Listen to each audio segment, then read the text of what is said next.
Kumekuwa na vita ya kiuchumi kwa wasanii wa muziki wa Bongo Flava kwa siku za hivi karibuni kufuatia katika mitandao ya kijamii wakitambiana mafanikio yao ya kiuchumi kuhusiana na kazi zao za kimuziki walizokuwa wakizifanya.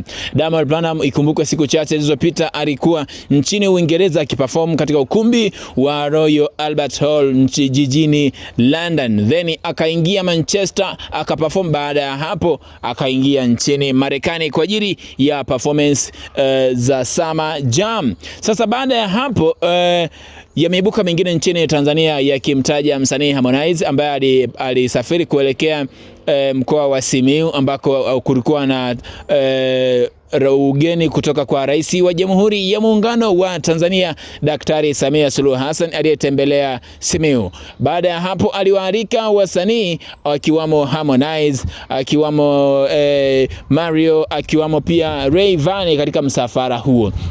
Sasa msafara wa Mario, Rayvanny pamoja na Harmonize walichukua private jet ambayo walisafiria kwenda na kurudi. Sasa yameibuka baada ya usafiri huo kutumika ni kwamba Baba Levo ambaye yupo na msanii ni chawa wa Diamond Platnumz kwa misimu kadhaa amemtaja Harmonize kama ni mshindani wa Diamond Platnumz kwenye muziki wa Bongo Flava. Ameamua sasa kumfuata hadi kwenye masuala ya uchumi. Sasa ameandika katika ukurasa wake kwamba Harmonize ameamua kuiga maisha ya Lukuga, yani Diamond Platnumz da Baba Levo huwa anamuita Lukuga, kwamba anaiga maisha ya Lukuga ya kusafiri kwa kutumia private jet ambayo ameisafiria kutoka Dar es Salaam kwenda Simiyu katika mkutano wa Rais wa Jamhuri ya Muungano wa Tanzania.